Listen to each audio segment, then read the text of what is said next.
नमस्कार, साफ संदेश से मैं अनिल कौशिक। न्यूज बुलेटिन 7 बजे में आप सभी दोस्तों का स्वागत है। दोस्तों, कार्यक्रम की शुरुआत हमेशा की तरह मुख्य खबर से करते हैं और आज भी हम बात करने वाले हैं दोस्तों, जो राजनीतिक माहौल बना है चूरू में दोस्तों, उसको लेकर विस्तार से आज हम बात करेंगे। एक एक चीज आपको बताएंगे, कौन आगे है, कौन पीछे है, कौन किसको टक्कर दे सकता है और आठों की आठों विधानसभाओं में माहौल कैसा है।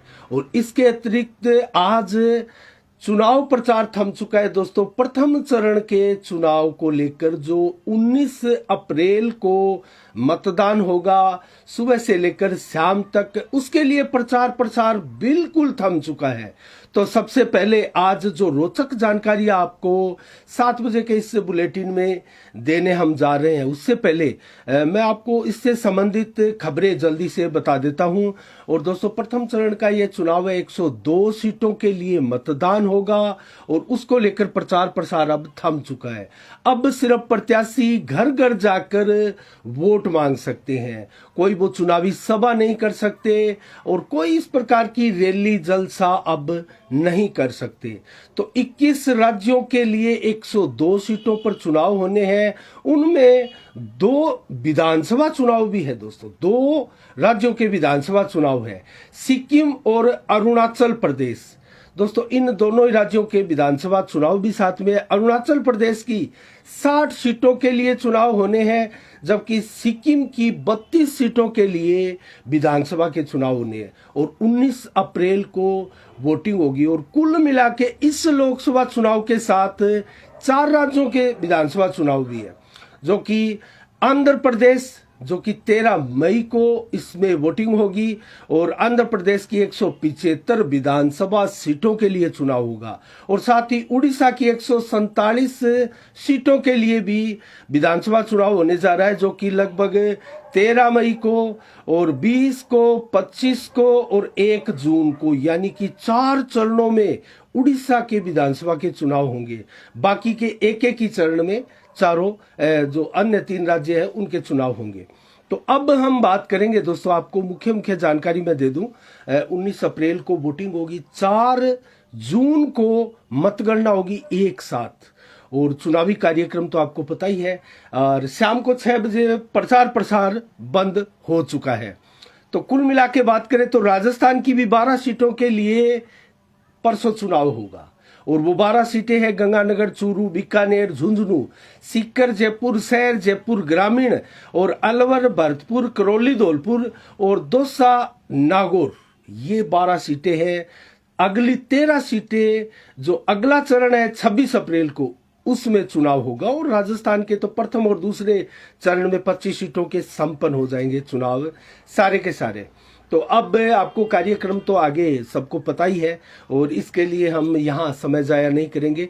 और आज हम समीक्षा करने वाले हैं दोस्तों चूरू लोकसभा की। ज्यादा से ज्यादा आप जुड़ जाए और इस 7 बजे के बुलेटिन को आप ज्यादा से ज्यादा शेयर भी कर सकते हैं, ताकि ज्यादा से ज्यादा लोगों तक ये बुलेटिन जो है वो पहुंचे। तो उससे पहले हम घोषणा पत्र क्या है दोनों ही पार्टियों का, ये भी जानेंगे।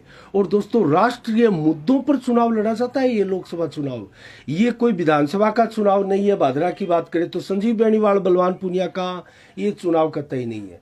ये चुनाव लोकसभा का है और लोकसभा के मुद्दे, राष्ट्रीय पार्टियों के मुद्दे, एजेंडे, कौन कितना विकास कर सकते हैं, ये इसमें प्रभावी रहने वाला है।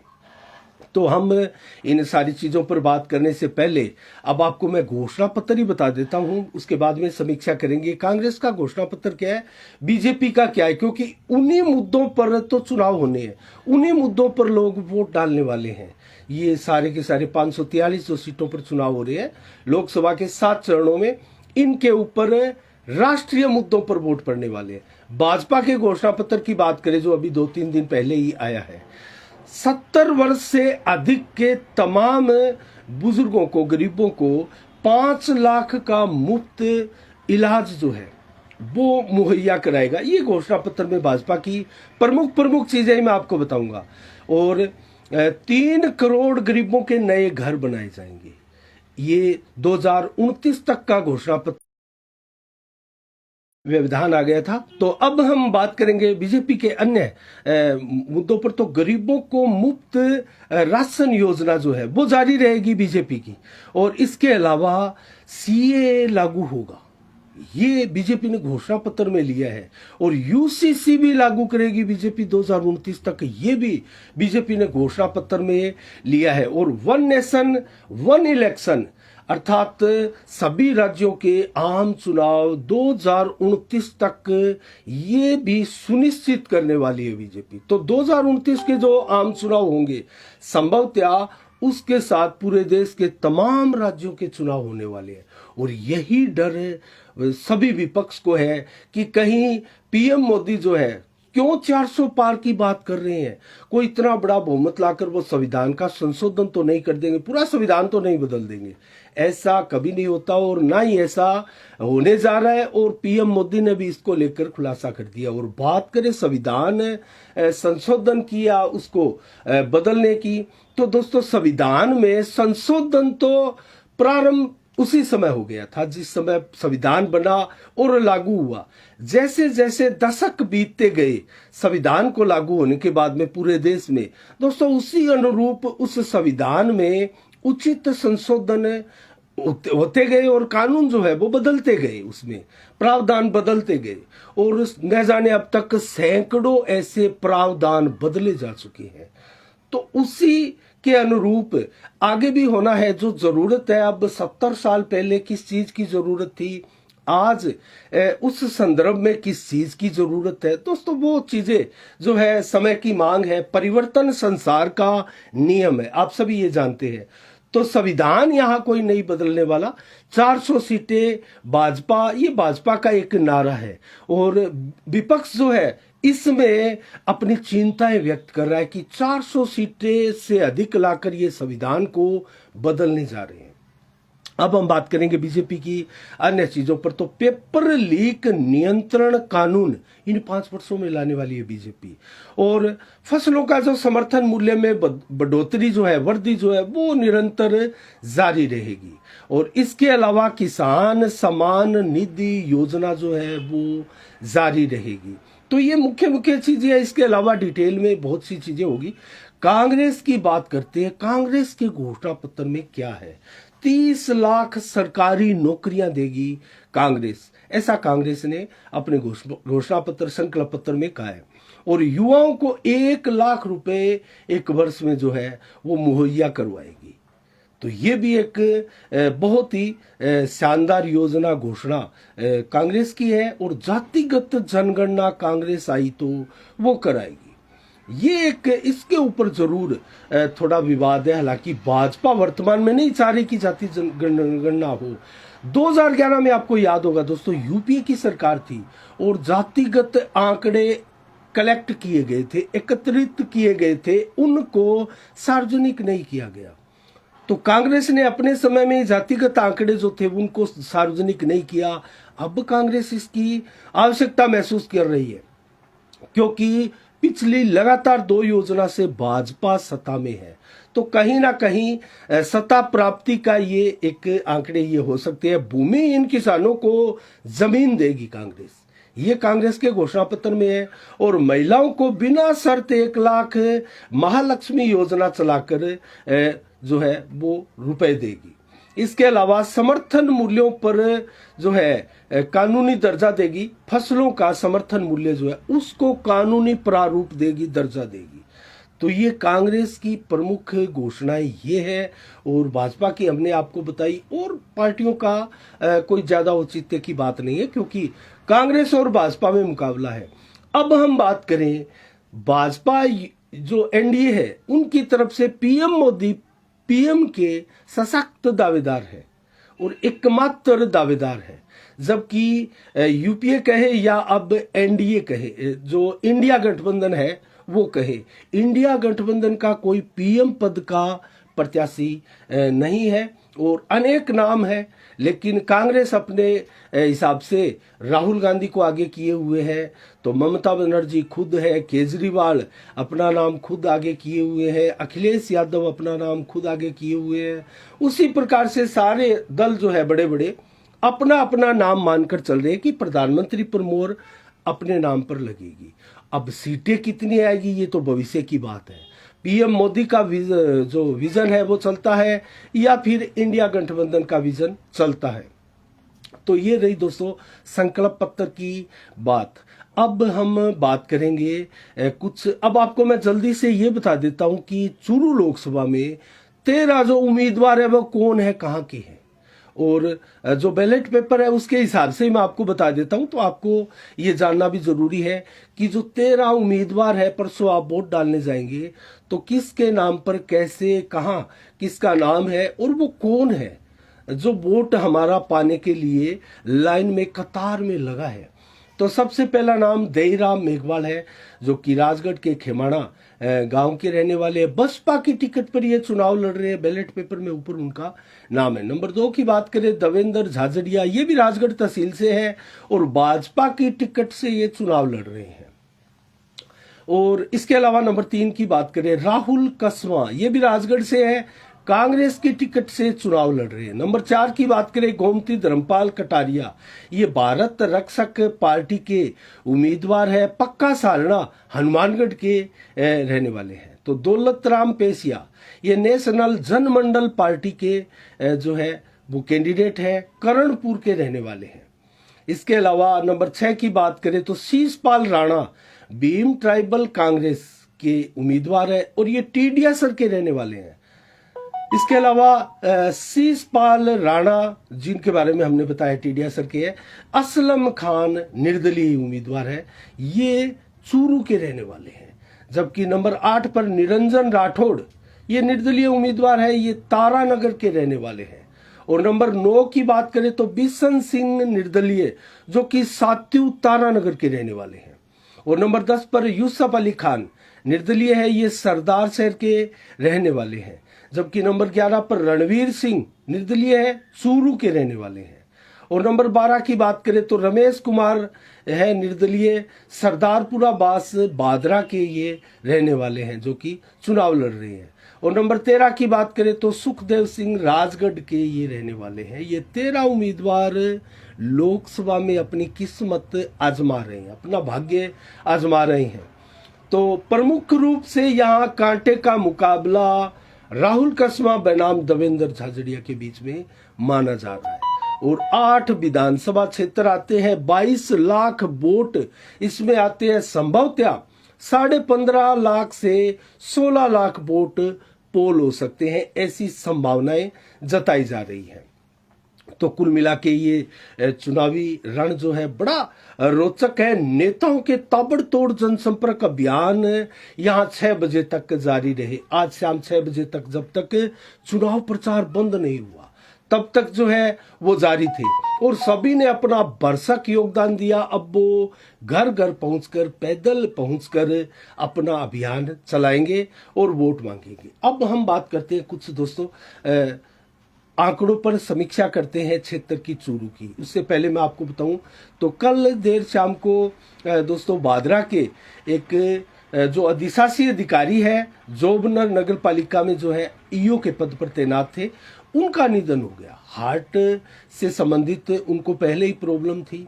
अब सोमवार को जब वो रात को खाना खाकर सोए, क्योंकि एक कॉलेज के गेस्ट हाउस में वो जोबनेर में रहते थे, तो खाना खाकर सोए तो देर तक सुबह जब नहीं उठे तो सफाई कर्मचारी ने पुलिस को सूचना की और देखा तो वो फिर उनको प्रथम दृष्टया अगर देखे तो उनको हार्ट अटैक की से संबंधित प्रॉब्लम लगी और उनके चलते उनका निधन हो गया। आज बादरा में उनका अंतिम संस्कार किया गया। बड़ी संख्या में कस्बे के लोग जो है ये यहाँ भाग लिया।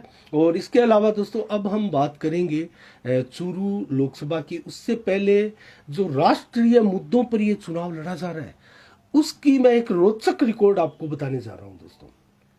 पिछले चुनाव में 12 राज्यों में आपको याद होगा भाजपा ने क्लीन स्वीप किया था।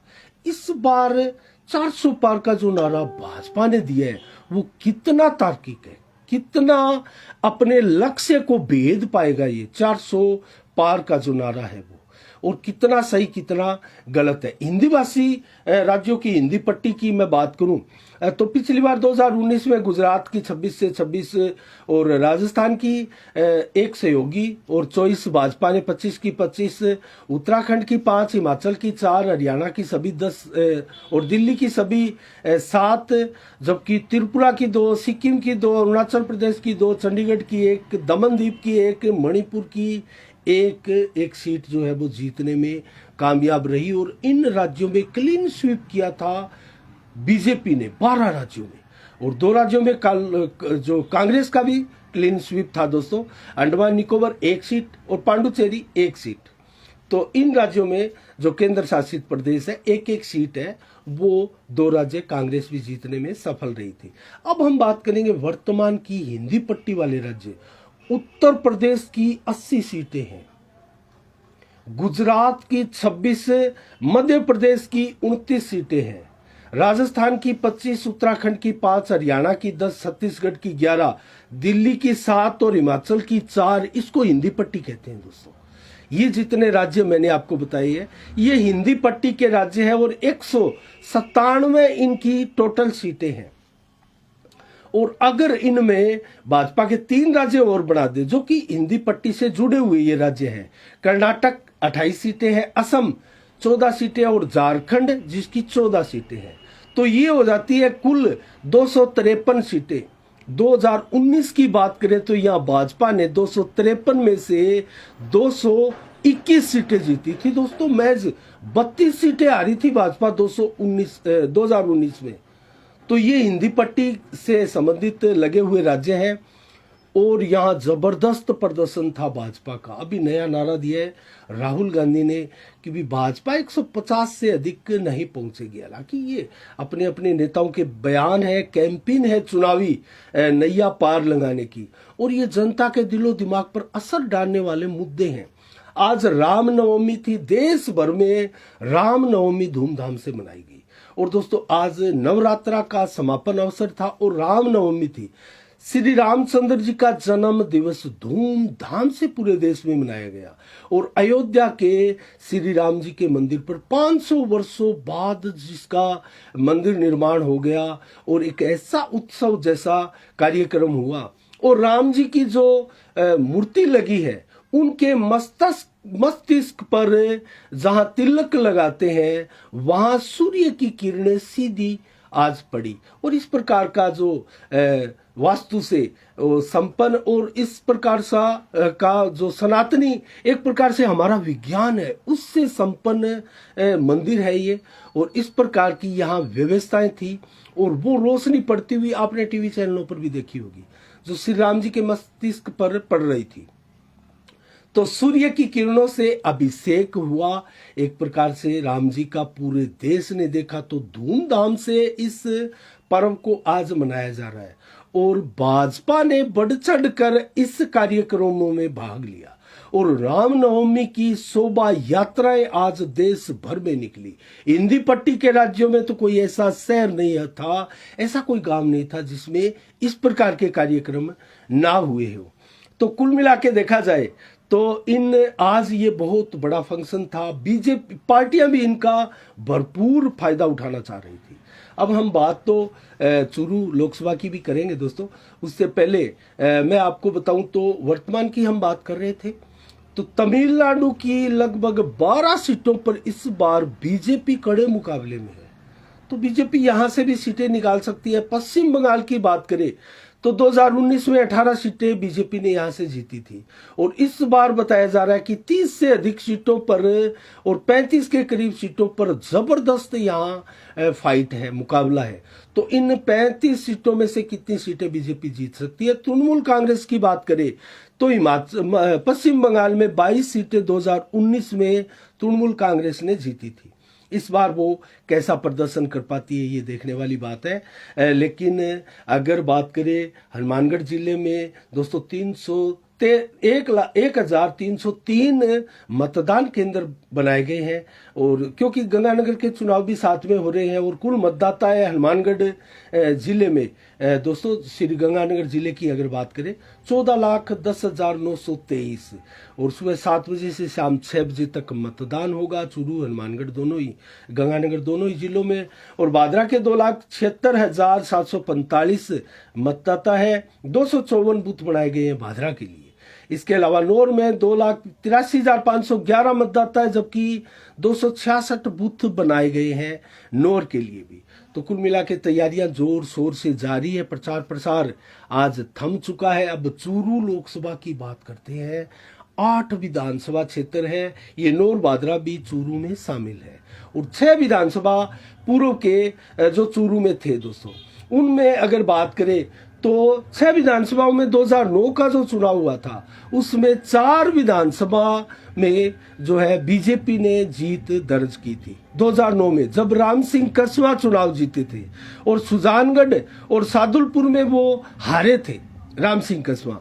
तो कुल मिला के दोस्तों देखा जाए 2014 में और 2019 में राहुल कसवा ने बीजेपी की टिकट पर लगातार 8 की 8 विधानसभाएं दोनों ही बार फतेह की थी।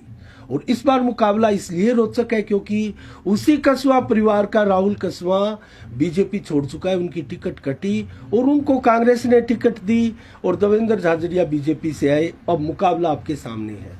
अब बात करें 8 विधानसभाओं में स्थिति इन उम्मीदवारों की कैसी रहने वाली है, तो हम बात करें तेजी से समीकरण बदले हैं। राष्ट्रीय मुद्दों पर पीएम मोदी के उम्मीदवार के पक्ष में एक प्रकार से देवेंद्र झाझड़िया निरंतर आगे बढ़े हैं, जबकि राहुल कसवा कहीं ना कहीं पिछड़ते हुए लगातार दिखाई दिए इस चूरू लोकसभा में। क्योंकि पिछली बार की बात करें तो दोस्तों कहीं ना कहीं 8,92,000 वोट प्राप्त किए थे। तो वो प्रदर्शन इस बार राहुल कसवा की पहुंच से बहुत दूर है। भाजपा की टिकट प्लस उनके परिवार का भी साथ, तो दोनों मिलके पीएम मोदी का नाम जो है वो सबसे बड़ा है।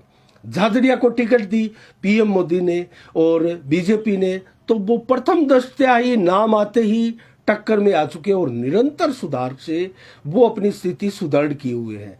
इसका हालांकि मैं आपको एक बड़ी चीज बता दूं तो इसका परिणाम जो है 50-60 हजार वोटों से 1 लाख वोटों के बीच रहने की उम्मीद जताई जा रही है। इतना कांटे का मुकाबला ये है। लेकिन यहां देवेंद्र झाझड़िया बाजी मार सकते हैं, जिसका रीजन भादरा, रतनगढ़, तारानगर और सरदार शहर और इसके अलावा राजगढ़, इन विधानसभाओं में देवेंद्र झाझड़िया बढ़त बनाते हुए दिखाई दे रहे हैं। जबकि सुजानगढ़ जहां कांटे की टक्कर दिखाई दे रही है, नौर जहां कांटे की टक्कर दिखाई दे रही है, चूरू जहां कांटे की टक्कर दिखाई दे रही है। आपने चूरू में देखा होगा 2 दिन पहले किस प्रकार दीना मस्जिद के पास जो मुस्लिम मोहल्ला है, वहां एक मीटिंग थी कांग्रेस की दोस्तों, और वो वीडियोज पूरे लोकसभा क्षेत्र में नहीं राजस्थान में वायरल हुआ। मुस्लिम युवाओं ने किस प्रकार हंगामा किया था उस बैठक में, और रफीक मंडेलिया को उस बैठक को छोड़कर भागना पड़ा था।